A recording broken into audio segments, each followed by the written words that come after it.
औज़ु बिल्लाहि मिनश शैतानिर रजीम बिस्मिल्लाहिर रहमानिर रहीम तबारकल्लज़ी जअल फिस समाइ बुरूजन वजअल फीहा सिराजन व क़मरन मुनीरा। बड़े प्यार से सुनना है।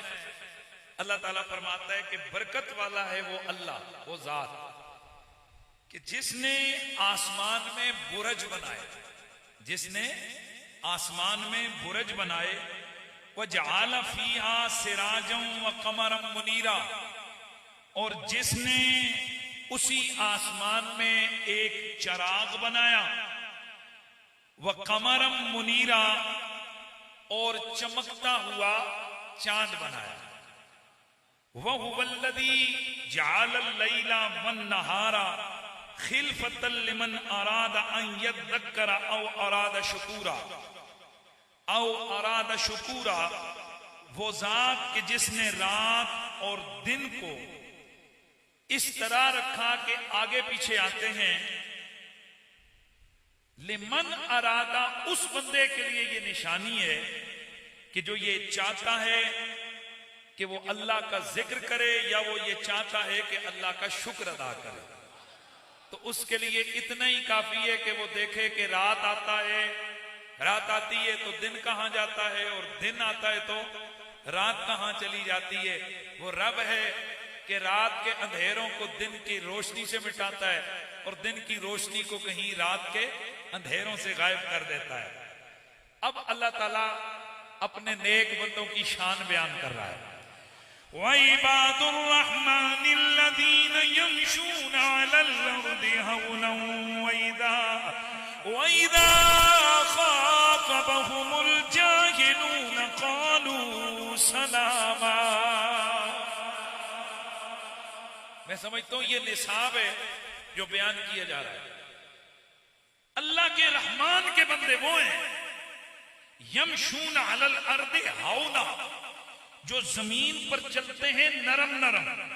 वइज़ा खातबहुमुल जाहिलूना, और जब जाहिल इनसे मुखातब होते हैं तो ये उनसे तर्क करते हुए वैसे नहीं करते, झगड़े लड़ाइयां नहीं करते। कालू सलामा, ये उन जाहिलों को कहते हैं सलाम अलैकुम, यानी सलाम मुतारका करके उनसे अपनी जान छुड़ा लेते हैं।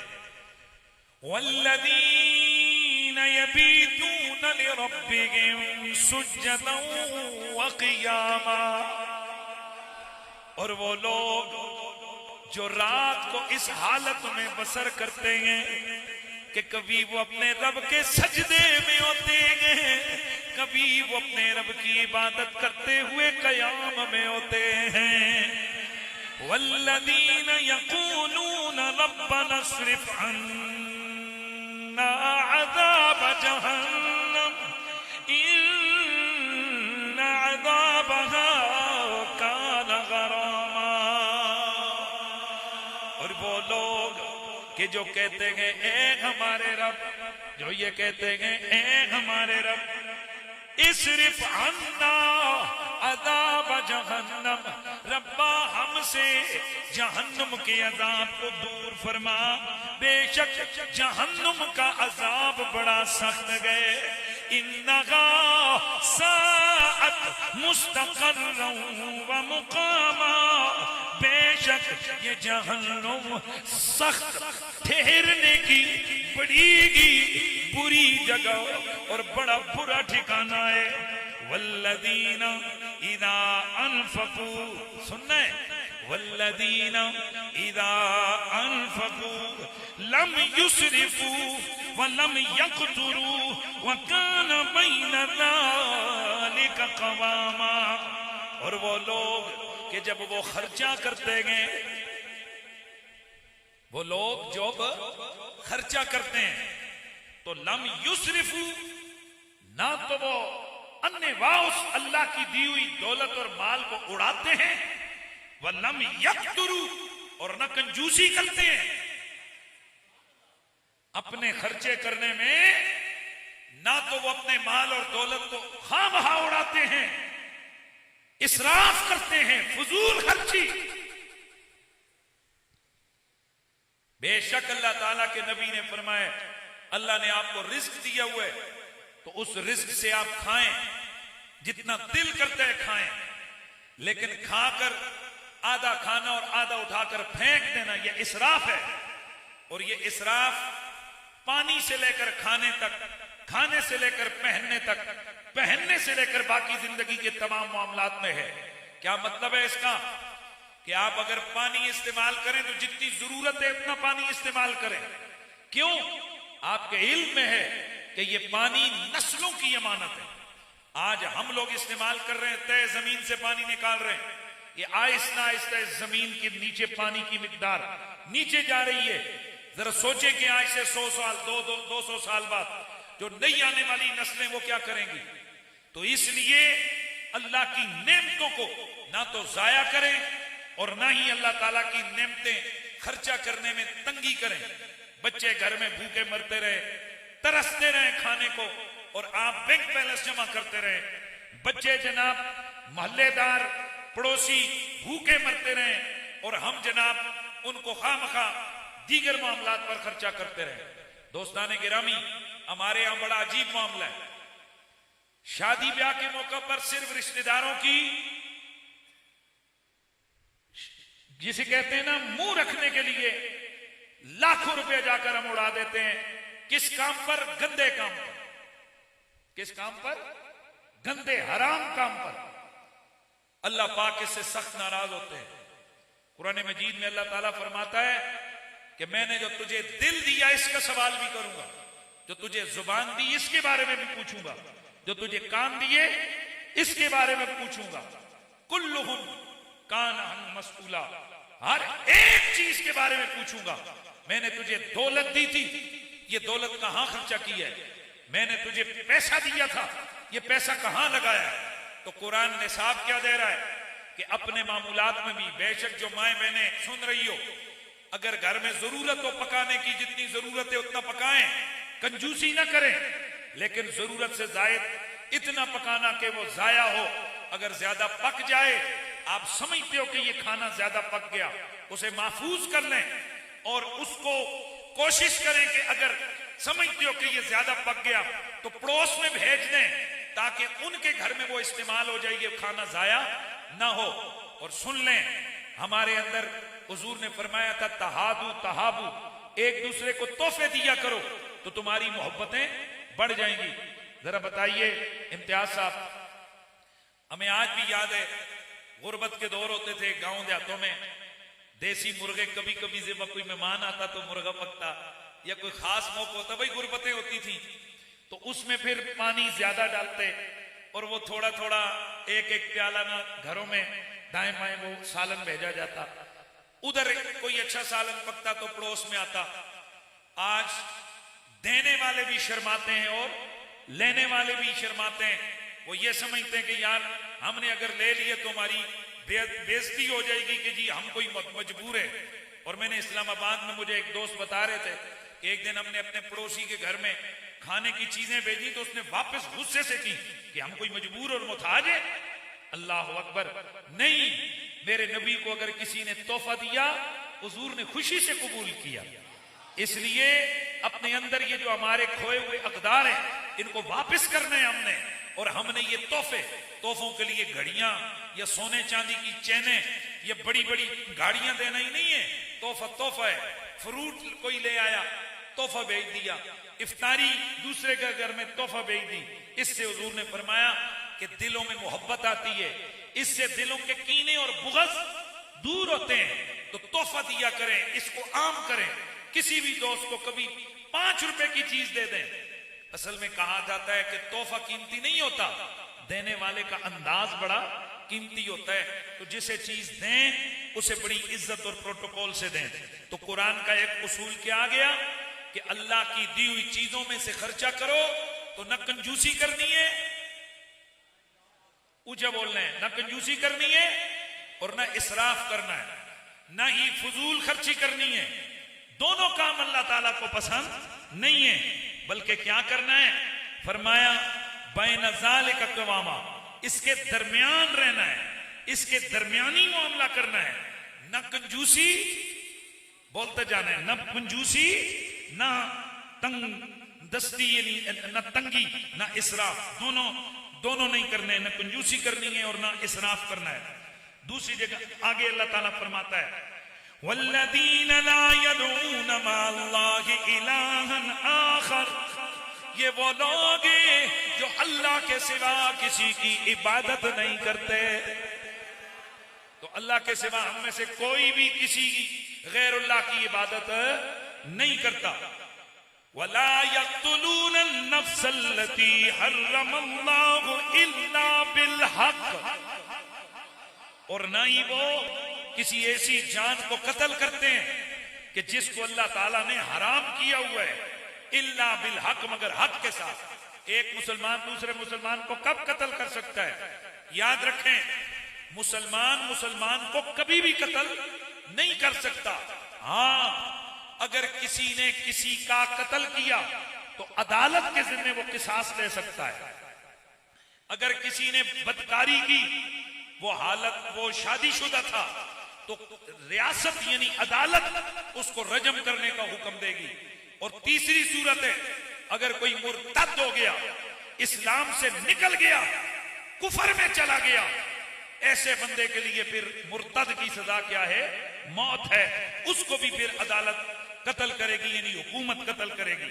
तो याद रखे, किसी भी मुसलमान को खुद कोई बंदा कत्ल, भाई बोलिए, नहीं कर सकता, बल्कि किसी को भी कोई बंदा कत्ल नहीं कर सकता। ये इख्तियार रियासत के पास है। अगर किसी ने कोई जुर्म किया तो आप सिर्फ इतना कर सकते हैं कि उस बंदे को पकड़कर अदालत के हवाले करें। अब यहां मैं आज की रात एक बड़ा अहम पैगाम आपको दूंगा। जाहिर है हम हर चीज बर्दाश्त कर सकते हैं, पर हुजूर की गुस्ताखी को बर्दाश्त नहीं कर सकते। और एक मुसलमान इस बात पे बड़ा पक्का ठक्का अमल करता है कि गुस्ताख नबी की एक सजा, गुस्ताख नबी की एक सजा, ये एक मुसलमान की जिंदगी के नारों में से और उसके ईमान के हकीकतों में से एक शान वाली हकीकत है कि हम नबी के गुस्ताख को कभी भी जिंदा नहीं देख सकते। जरा ऊंचा बोलना है, हम नबी के गुस्ताख को कभी भी जिंदा नहीं देख सकते। बड़ा अहम मसला, कौन गुस्ताख रसूल है और कौन गुस्ताख रसूल नहीं, ये कौन तय करे? आप मोहल्ले की मस्जिद का मौलवी, कोई जज्बाती खतीब, दोस्ताने गिरामी नहीं, ऐसा नहीं करना कभी भी। गुस्ताख रसूल कौन है या कौन नहीं, सबसे पहले उसके कलाम को देखेंगे कि इसका कलाम गुस्ताखी पर मबनी है या नहीं। अब अगर वो गुस्ताखी करने वाला मुसलमान है तो आम जर्नली बात है कि हर मुसलमान हुजूर की जात के साथ अपनी जान से ज्यादा प्यार करता है। तो सवाल यह है कि ये मुसलमान होकर हुजूर की तौहीन कैसे कर सकता है? अब इस पर तहकीक होगी कि जब इसने ये जुमले बोले उस वक्त देखा जाएगा कि कहीं ये पागल तो नहीं था, इसकी दिमागी कैफियत का कोई कसूर तो नहीं था, ये कहीं बेतवज्जी में तो नहीं था। तो बताओ जरा ये कब होगा कि जब उस बंदे को पकड़ के उसकी तहकीक की जाएगी। अक्सर औकात ऐसा होता है, मुझे नहीं पता हकीकत अहवाल क्या है, लेकिन कल एक जेलम शेर की एक वीडियो मेरे पास आई कि एक आदमी जो है ना वो मस्जिद में खड़ा होकर झूठों समेत वो मस्जिद में दाखिल होकर वो उल्टे सीधी जुमले बोल रहा है। और लीजिए जनाब, धड़ाधड़ सोशल मीडिया पे उस वीडियो को फैलाया जा रहा है। एक और गुस्ताखी हो गई, एक औरत ने गुस्ताखी कर दी, फलाने ने कर दी। आज अहम तरीन पैगाम आज की रात का मैं आपको दे रहा हूं। मुझे बताओ, मेरे नबी पाक के खिलाफ गुस्ताखों ने शेर लिखे कि नहीं? बोलो यार। इब्ने खतल को मेरे नबी ने काबतुल्लाह के अंदर कत्ल करवाया, हरम के अंदर कत्ल करवाया। उसने क्या किया था मेरे नबी के खिलाफ? यार ऊंचा बोलो, ऊंचा बोलो। मेरे नबी के खिलाफ अशआर लिखे थे। इसी तरह मक्के के कई शुआरा जिन्होंने मेरे नबी के खिलाफ अशआर लिखे। मैं आपसे पूछूंगा, मुझे सवाल का जवाब दो। कोई बंदा बता सकता है कि किस शायर ने क्या शेर लिखा मेरे नबी के खिलाफ? नहीं बता सकता। क्यों? क्योंकि नबी के साहबा ने इतना बताया कि इसने गुस्ताखी की है, उन्होंने गुस्ताखी को बयान नहीं किया। इसलिए याद रखो, आज हमारे यहां अजब मामला है। कोई वीडियो आ जाए, ऊपर लिखा हो देखो इस बगैरत को, ये गुस्ताखी कर रहा है, आप धड़ाधड़ उसको शेयर कर रहे हो। यानी गुस्ताखी करने वाले ने तो एक जगह की और आपने उस गुस्ताखी के जुमलों को पूरे पाकिस्तान, पूरी दुनिया में फैला दिया।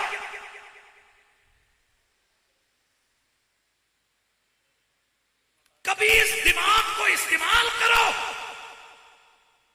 कि जो आपके पास वो गुस्ताखी की वीडियो आई, आपने उसको शेयर किया और ऊपर लिखा हुआ होता है इसको शेयर करते जाएं ताकि इस गुस्ताख को कैफरे किरदार तक पहुंचाया जाए। अच्छा, मुझे सवाल का जवाब दो, वीडियो शेयर करने से वो कैफरे किरदार तक पहुंचेगा? आज तहैया करना है आपने इस रात को कि कोई गंदी पोस्ट आए, चाहे वो किसी आलिम दीन के खिलाफ हो, चाहे वो किसी सहाबी के खिलाफ हो, चाहे वो किसी वली अल्लाह के खिलाफ हो, चाहे वो अल्लाह के नबी की बेअदबी और गुस्ताखी में कोई भी चीज आए, आपने उसको आगे शेयर नहीं करना। आप क्या समझते हैं कि आप जब उसको फैलाएंगे तो आपको कोई पकड़ नहीं होगी? तो गुस्ताखे रसूल कौन है, ये डिक्लेयर करना जाहिल मजमे का काम नहीं है। ये जो माहौल बना दिया जाता है हमारे यहां, अगर किसी की गुस्ताखी आई तो रैलियों की रैलियां निकल गई, बाहर निकालो इसको हम सरतन से जुदा करेंगे। बाद में पता लगता है दो कारोबारी लोगों के अंदर आपस में चपकलश थी, एक ने दूसरे पे इल्जाम लगाया और बंदे ने उसको फड़का भी दिया। जरा सोचो कि एक इंसानी जान की किस कदर कीमत है। लिहाजा याद रखो, किसी को गुस्ताखे रसूल डिक्लेयर करना ये किसी आम जाहिल मौलवियों का काम भी नहीं है, आम जाहिल अवाम का काम भी नहीं है। ये काम है या तो अदालतों का कि वो पूरी तहकीक, जाहिर है उसमें तफ्तीश होती है। मैंने आपको पहले भी बताया, यहां ब्राइट स्कूल के जो मामला हुआ था इम्तियाज साहब, तो वहां एक कार्टून के ऊपर लिखा हुआ था माज़अल्लाह मोहम्मद। FIR हो गई। याद होगा आप लोगों को, कमेटी चौक में हमने भी रैली निकाली, तो रैली निकली, FIR हो गई, बंदा गिरफ्तार हो गया। अच्छा, ये स्कूल था ब्राइट पब्लिकेशन, उस स्कूल के बच्चों की किताब थी। उस किताब के अंदर जो कार्टून होता है यानी टेडी बेयर, उस टेडी बेयर के ऊपर लिखा हुआ था मोहम्मद। साहब ने कहा गुस्ताखी की हुजूर की। जब उस लड़के को पकड़ा गया तो उसने कहा अस्तगफिरुल्लाह, मैं तो सोच भी नहीं सकता कि ये मैंने गुस्ताखी की है। ओ भाई, ये तूने की है? वो कहने लगा खुदा के बंदो, ओ मेरी मैडम है, उसका छोटा बच्चा मोहम्मद है। जिस वक्त मैं ये डिजाइनिंग कर रहा था वो मुझे तंग कर रहा था, तो मैंने उसी को डेडिकेट करते हुए मैंने कहा भाई मेरी मैडम खुश हो जाएगी, मैंने यहां उसका ऊपर नाम लिख दिया अस्तगफिरुल्लाह मोहम्मद रसूलुल्लाह को मैं यहां लिखूं, मैं तो सोच भी नहीं सकता। अब जनाब रोला पड़ गया, हाई कोर्ट ने कहा भाई अब करो, फतवा आएगा तो हम जान छोड़ेंगे। अब जिस मौलवी के पास जाएं, वो जिन्होंने नारे लगा लगा के FIR करवाई, रोला डाला, अब जब उन्हें कहे कि यार अब इसके बारे में फतवा दो, सब पीछे। मैंने फतवा दिया, मुझे हाई कोर्ट ने बुलाया, मैं हाई कोर्ट में गया। जालिमों, क्या एक मसला बयान करना है, दूसरी तरफ इंसानी जान की कोई कीमत नहीं है। मैंने कहा ऐसे हम नहीं छोड़ेंगे, सबसे पहले मुझे उससे मुलाकात करवाओ। जब हमने उस लड़के से मुलाकात की तो वो टकरे मारे, वो कहो खुदा का वास्ता मैं सियाल शरीफ का मुरीद हूं यहां, और मैं तो सोच भी नहीं सकता कि मैं गुस्ताखी करूंगा। ये सारा मामला है। हमने नादरा से रिकॉर्ड निकलवाया, उस नादरा के रिकॉर्ड के अंदर उस मैडम का जो बच्चा था, वाकई उसका सिर्फ नाम क्या था, मोहम्मद। मैंने फतवा दिया, मैंने कहा भाई ये तो बिल्कुल कोई इसकी गुस्ताखी नहीं है, क्योंकि जाहिरन तो ये बनती है कि भाई हुजूर का अगर नाम हो लेकिन यहाँ ये मान रहा है, ये कह रहा है कि हुजूर का नहीं, और सर्कमस्टांसेस जो हालात हैं वो भी बता रहे हैं कि यहाँ ये उस बच्चे के हवाले से है, लिहाजा ये तौहीन रिसालत नहीं है। अब मुझे बताओ, अगर कोई जज्बाती जत्था उसको जैसे ही वो गिरफ्तार हुआ था वो पकड़ के उसको फासले फलाना फलाना कर देता, तो मारने वाला तो हीरो था, वो गुस्ताखे रसूल था। अब बताइए कि अल्लाह और उसके रसूल के आगे हमारी क्या हैसियत रहती। इसलिए आपका हमारा काम है कि हम तौहीन रिसालत पर गम और गुस्से का इजहार करें, और अदालतों और हुकूमतों का काम है कि वो उन गुस्ताखों को कैफरे, बोलिए कैफरे किरदार तक पहुंचाएं पूरी तफ्तीश के बाद। अब हमसे अगर कोई पूछे कि जनाब क्या ये मामला मुमताज साहब की बारी, गवर्नर साहब की बारी ये हुआ था? बिल्कुल हुआ था। 500 उलमाए दीन ने फतवा दिया था कि ये जो कुछ कह रही है तो इन्हें रिसालत है। उसने ऐसे ही जज्बाती तौर पे नहीं किया था, 500 मुफ्तिया ने इल्जाम। तो इसलिए ऐसा कभी भी नहीं करना कि कोई एक मौलवी किसी के साथ जाती रंजिश की वजह से उठ के गुस्ताखे रसूल के मार दो इन्हों तो तुसी बंदूक उठा के डाटा मार दो ना ना। जैसे तौहीन रिसालत के हवाले से ये बड़ा नाजुक मामला है, हुजूर की नामूस। और उस दिन आपने देखा, हमने टेलीविजन पे अल्हम्दुलिल्लाह इंटरनेशनल दुनिया पूरी ने हमारा वो प्रोग्राम देखा, और पूरी दुनिया में मोस्ट वायरल हमारा प्रोग्राम हुआ। और उसमें इस फकीर के पहले जुमले थे कि हर मुल्क का एक रेड जोन होता है, इस्लाम के रेड जोन का नाम नामूस रिसालत है। इस्लाम के रेड जोन का नाम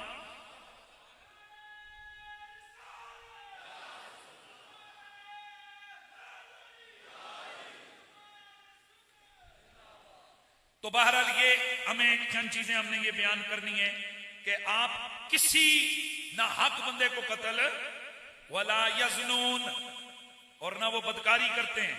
वमन यफ़अल ज़ालिका यल्का असामा, जो ये काम करेगा वो बहुत बड़ी सजा पाएगा।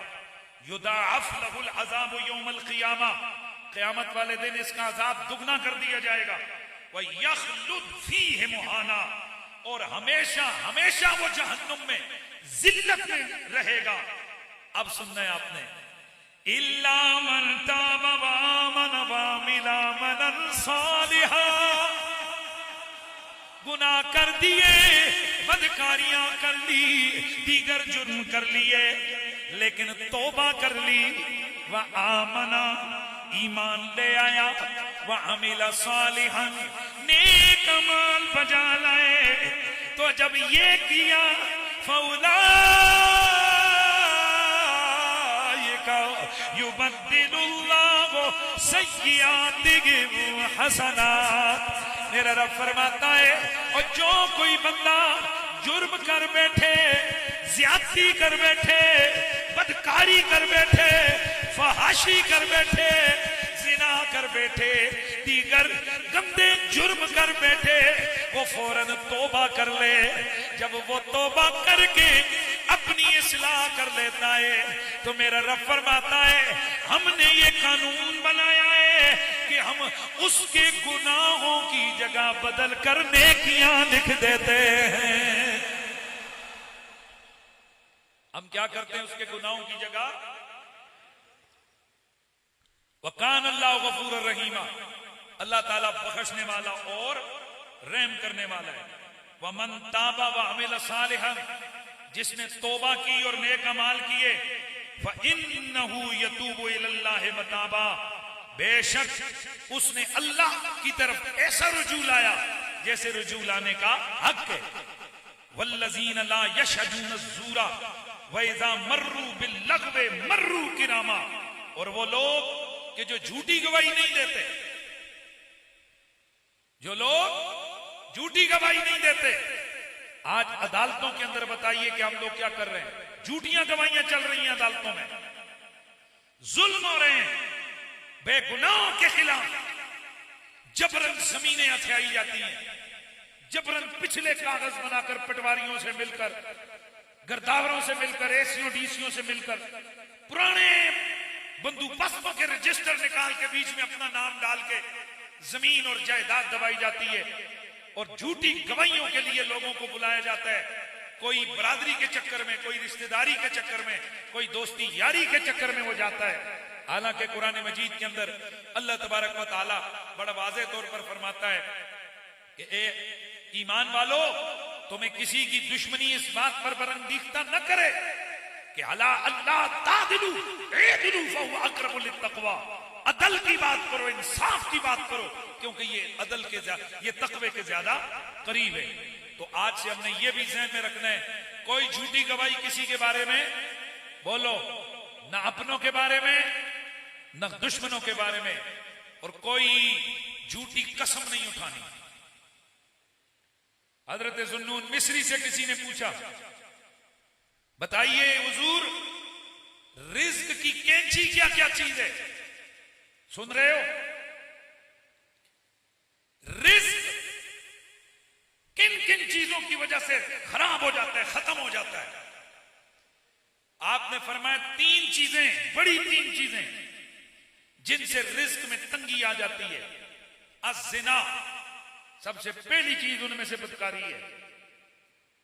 जिस घर में बदकारी होती हो, जो शख्स दौलत के जरिए से बदकारी खरीदता हो, समझ रहे हैं आप सारी बातें, ऐसे शख्स के लिए अल्लाह जिल्लत लिख देता है और उसके रिज्क को तंग कर देता है।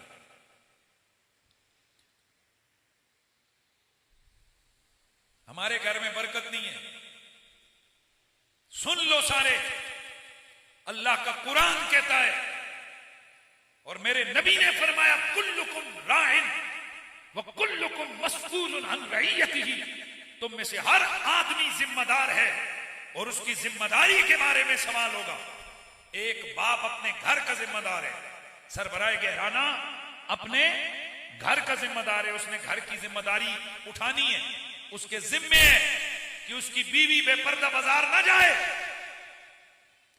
उसके जिम्मे है कि उसकी बेटी मेकअप करके बाहर बाजारों में न फिरे,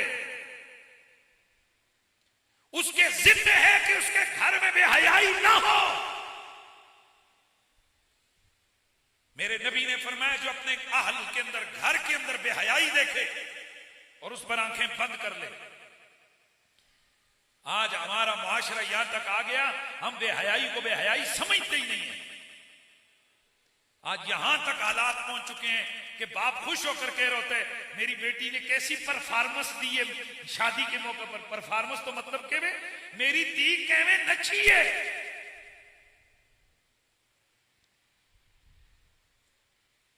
मेरे नबी की बीवियों को मेरा अल्लाह हुक्म देता है, नबी की बीवियों, हालांकि नबी की बीवियां कौन है? वो तय्यबात है, वो ताहिरात है। क्योंकि कोई बाप अपने बेटे के लिए गंदी औरत पसंद नहीं करता, तो जरा सोचो, रब ने अपने नबी के लिए जिन औरतों को चुना और पसंद किया, वो कितनी पाकीज़ा और कितनी शान वाली हो। तो नबी की बीवियों को अल्लाह मुखातब करता है, नबी की बीवियों, जब घरों से बाहर निकलो तो घूंघट डाल के निकलो, ताकि तुम्हें पहचाना ना जाए, यानी तुम्हारी नुमाइश ना हो जिससे तुम्हारी कोई गंदी जहनीयत वाला वो गंदी ख्याल और सोच को लेकर आ जाए। मैं अब आपसे सवाल पूछता हूं, उन लोगों से जो ये कहते हैं पर्दा दिल का होना चाहिए, इन मौलवियों ने एवं ही दीन कढ़ा हुआ है। मैं आपसे पूछना चाहता हूं, मेरे हुजूर की बीवियों से ज्यादा पाकीज़ा दिल किसका होगा? पूरी जिंदगी मेरे नबी की शहजादी सैयदा ज़हरा पाक के एक नंगे बाल को भी किसी ने नहीं देखा। फरिश्ते भी आते थे तो दस्तक देकर आते थे। जिब्रील अलैहिस्सलाम आए मेरे नबी की विसाल के वक्त, दस्तक दी। मेरे नबी ने फरमाया, जिब्रील तू भी दस्तकें देने लग गया। अर्ज की, या रसूल अल्लाह, फातिमा थी। मैंने कहा फातिमा है, फरिश्ता जिब्रील। कद्र वाले जानते हैं कद्र शाने अहले बैत। तो मेरा रब उन नबी की बीवियों और बेटियों को फरमाता है, ए नबी की बीवियों, ए नबी की बेटियों, तुमने जब बाहर निकलना है तो घूंघट डालना है ताकि तुम पहचानी ना जाओ, तुम्हारे चेहरे को देखकर लोग तुम्हें पहचान ना सके। शरीयत तो कहती है कि बीवी बने संवरे शोहर के लिए। बाज फुकाहा ने लिखा है कि बीवी के लिए वाजिब है कि वह अपने शोहर के लिए बन संवर के रहे ताकि उसके शोहर का तवज्जो और ध्यान कहीं दूसरी तरफ न हो। और यहां बीवियां सजती हैं कब? जब उन्होंने जाना होता है शादी में। यहां लड़कियां सजती हैं कब? जब उन्होंने जाना हो किसी फंक्शन में। खुदा का खौफ करें, जरा बताएं। तो ये जो बेहयाई है, ये रिज्क की तबाही है, ये बरकत की तबाही है। इसलिए कहते हैं ओ जी कोई पता ही नहीं लगना, घर में ये हो गया। जब बरकतें उठती हैं तो फिर जाकर 2 नंबर बाबों के पास जाती हो और कहते हैं कि बाबा जी बरकत मुक्की गई है। तू अपनी सुबह शाम की तर्ज जिंदगी पे गौर कर, तेरी बरकतें लौट आएंगी। तो पहली चीज क्या बताया? बोलिए, बदकारी। बदकारी के बारे में फरमाया जिस घर में ये हो वहां रिज्क तंग हो जाता है। अब आप कह सकते हो जनाब हमने तो देखा ये जितने बड़े बड़े अफसर हैं वो रोजाना सुबह शाम गंदे हरकतें करते हैं, उनके तो आगे पीछे गार्ड और फलाना फलाना। मैंने रिस्के हलाल की बात की है, मैंने रिस्के हलाल की बात की है कि अल्लाह ताला उन पर रिस्के हलाल तंग कर देता है।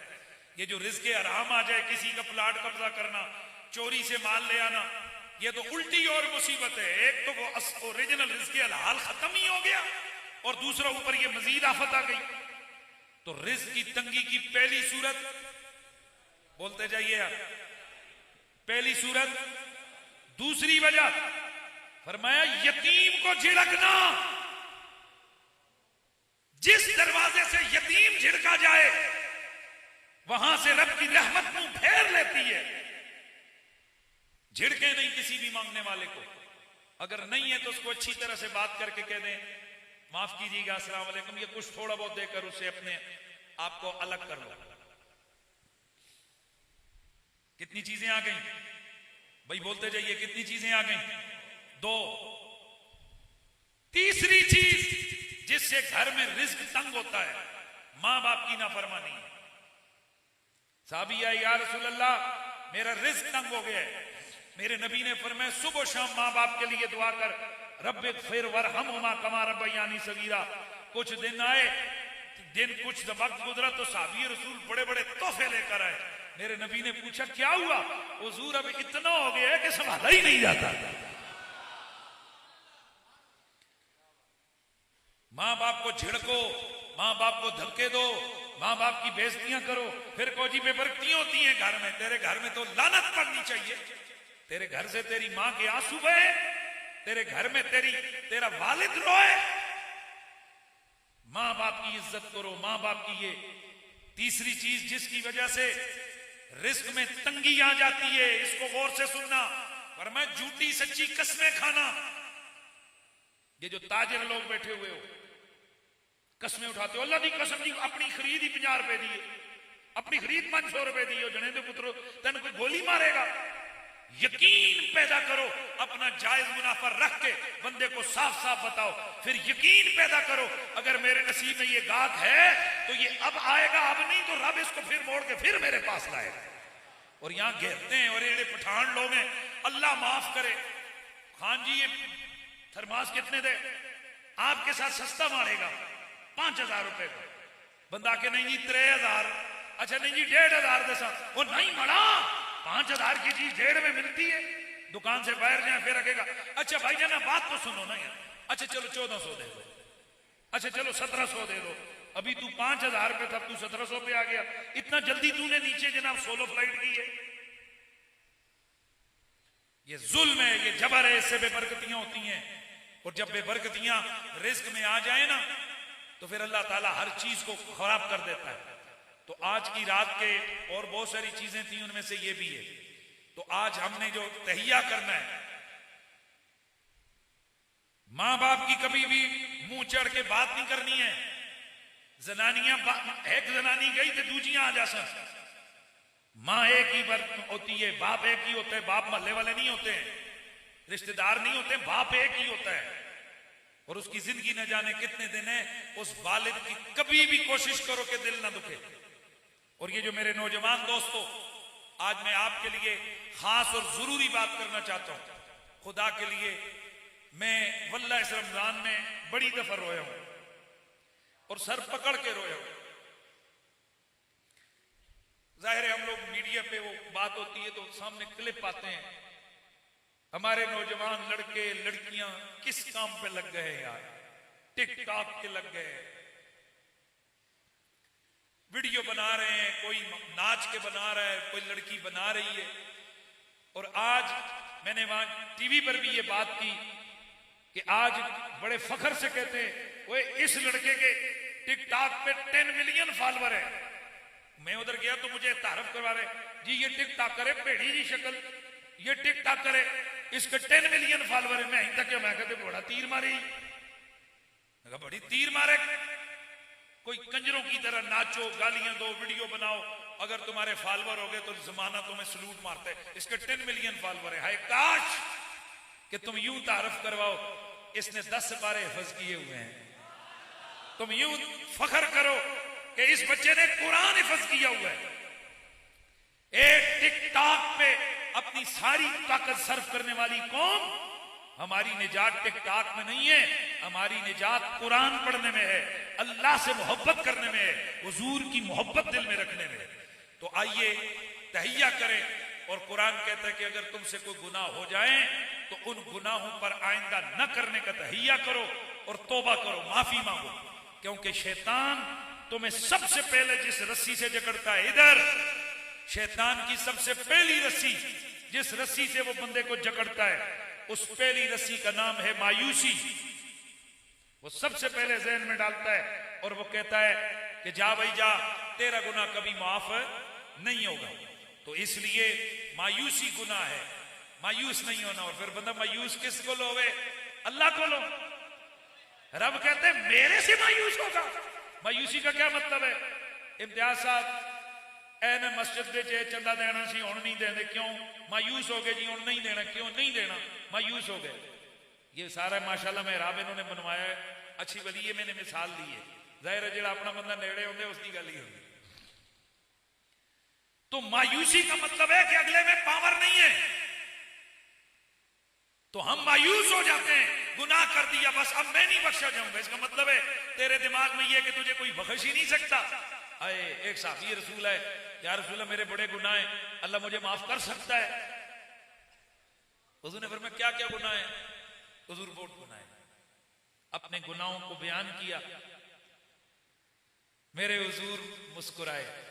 मेरे आका ने फरमाया लौ बलगत जुनूबुका इला इनान समा, अगर तेरे गुनाह आसमान के किनारों तक पहुंच जाएं, ये पूरी धरती तेरे गुनाहों से भर जाए, अल्लाह की रहमत का एक छींटा तेरे गुनाहों को धोने के लिए काफी। इसलिए ये रमजान हमारी उम्मीदें लेकर आता है, और ये लैलतुल कदर हमारी उम्मीदों वाली रात है कि इस रात को अल्लाह तबारक व तआला हमारे बड़े से बड़े गुनाह को इंशाअल्लाह बख्शेगा। यकीन करना है अल्लाह बख्शेगा। हाय हाय, इसलिए हम हुजूर के वसीले से दुआ करेंगे कि अल्लाह ताला हमारे गुनाहों को बख्श देगा।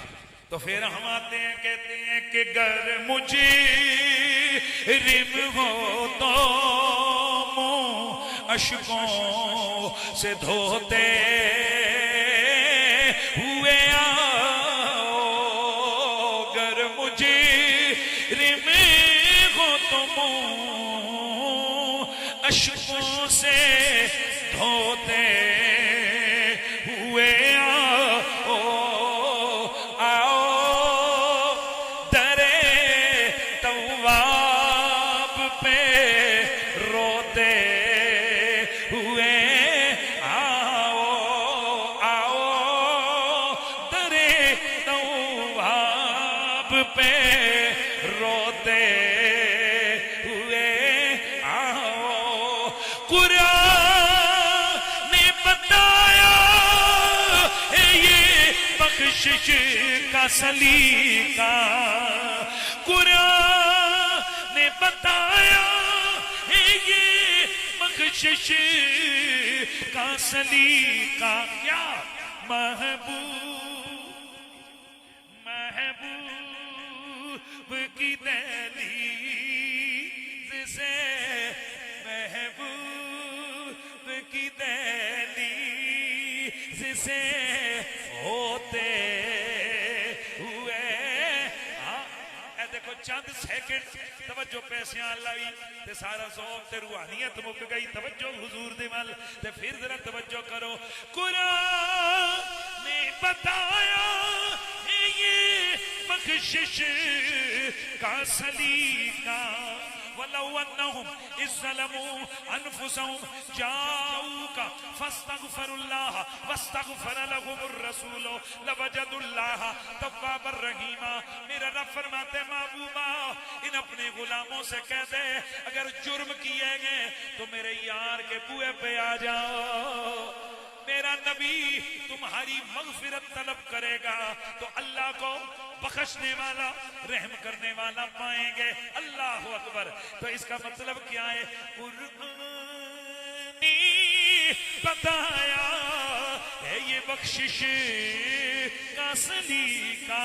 क्या महबूब की दहलीज से होते हुए आओ, महबूब की दहलीज से होते हुए।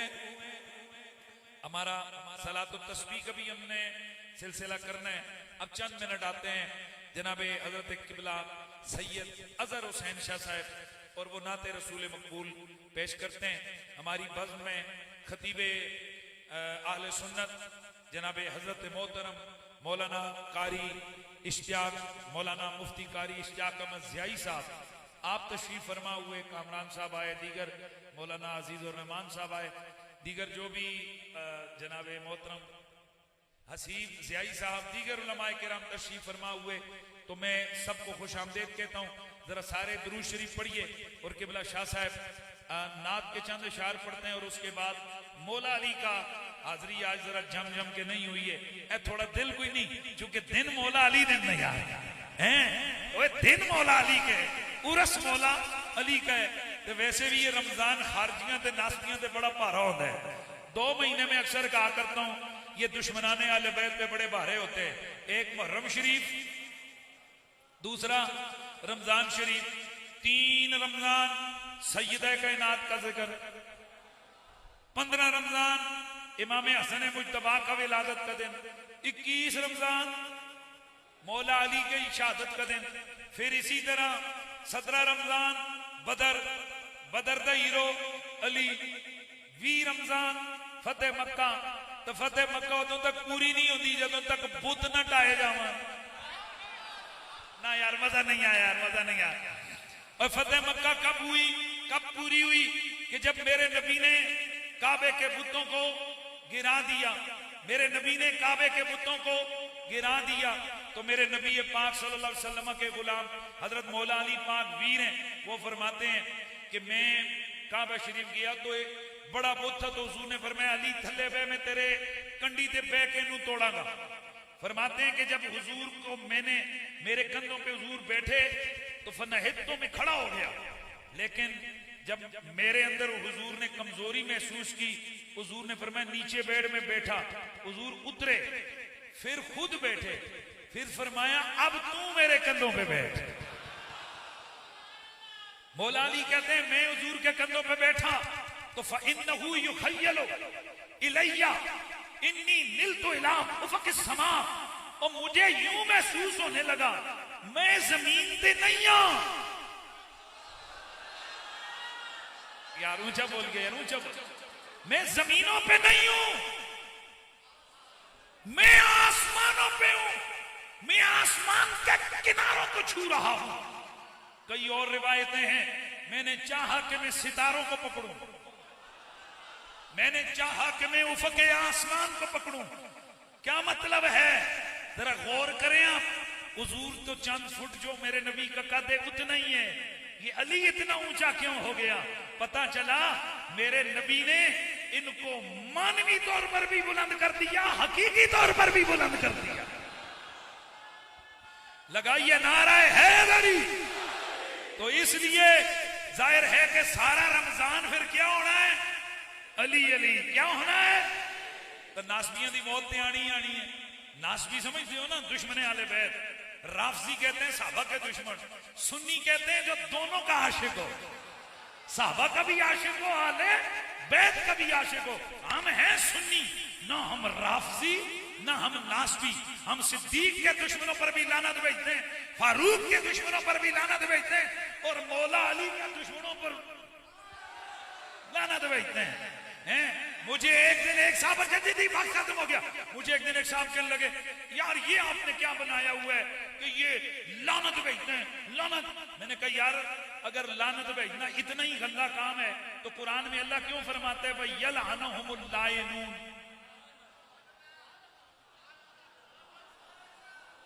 हदीस में जगह जगह क्यों आता है इन पर अल्लाह की भी लानत, फरिश्तों की भी लानत, तमाम इंसानों की भी लानत? ये जगह जगह क्यों है? इसका मतलब है कोई एड़ा भी पुठा काम नहीं है। जेड़ा लानत दा हकदार होवे उन्हें ते लानत पानी चाहिए है। तो फिर जम जम नारा हैदरी। हाँ, तो मैंने आगाज़े गुफ्तगू में एक जुमला बोला, बच्चे, मर्द, बूढ़े, औरतें और लाखों लोग अल्हम्दुलिल्लाह उन तक हमारा ये मैसेज पहुंचता है मीडिया के, सोशल मीडिया के जरिए से। हर बंदे ने मेरा जुम्मे वाला पैगाम अपने पल्ले बांधना है। आज अगर कह दो जी मुझे सबसे ज्यादा प्यार किससे है? मौला अली से, तो कई मौलवियों मुफ्तियों की जनाब बाछें जनाब फां फां करने लगती हैं। कहते हैं अबू बकर सबसे अफजल है, तो प्यार भी अबू बकर से सबसे ज्यादा होना चाहिए। मैंने जुम्मे वाले दिन आपको हदीसें सुनाई कि मेरे नबी पाक की बीवी हजरत आयशा फरमाती है अल्लाह की कसम है हुजूर, मुझे पता है जितना प्यार आप अली से करते हैं ना इतना मुझसे करते हैं, ना मेरे बाबा अबू बकर सिद्दीक से करते हैं। बोले हजरत अबू जर गिफारी कसम खा के कहते हैं जितना प्यार हुजूर अली से करते थे इतना किसी और से नहीं करते थे। तो हुजूर ने खजूरा 3 खा दिया, असी नहीं खावांगे 3, यार जल्दी बोलो, असी भी खावांगे 3। हुजूर ने इमामे दा वल इंज छड़िया, असी नहीं छड़ांगे इंज। नबी ने मिसवाक को दाएं हाथ में पकड़ के इस्तेमाल किया, हम भी इस्तेमाल करेंगे वैसे। क्यों? हम पाबंद हैं हुजूर की सुन्नत के। तो जब बाकी हर चीज में नबी की सुन्नत सुन्नत सुन्नत, तो यहां आकर डंडी क्यों मारते हो? यहां भी तो फिर सुन्नत क्या होनी चाहिए? मुझे सबसे ज्यादा प्यार, मुझे सबसे ज्यादा प्यार, मुझे सबसे ज्यादा प्यार मां मर जाए यजीदी मुल्लों की। ये भलाई के बच्चे हमारे सामने 2 मिनट नहीं बैठ सकते। अल्हम्दुलिल्लाह ये सिर्फ मस्जिद में खड़े होकर नारे नहीं है, दुनिया के अंदर जिस प्लेटफॉर्म पे भी मेरे नबी की आल का दुश्मन हमारे सामने आता है हम उसको लताड़ के रख देते हैं। हम बताते हैं मौला अली से प्यार करने वाले मरे नहीं, अभी जिंदा है। तो इसलिए जो कोई फतवे की तरफ आए ना, ओए जाए जहन्नुम में। अब लगाओ नारा जरा सारे, हमें सबसे ज्यादा प्यार, हमें सबसे ज्यादा प्यार। क्यों? ना ना ना, उसी लहजे में, उसी उसी उसी उसी स्टाइल में जवाब देना है। मुझे सबसे ज्यादा प्यार, मुझे सबसे ज्यादा प्यार, मुझे सबसे ज्यादा प्यार, मुझे सबसे ज्यादा प्यार। क्यों? इसलिए कि नबी को सबसे ज्यादा प्यार अली से है। मैं मुरीद हाँ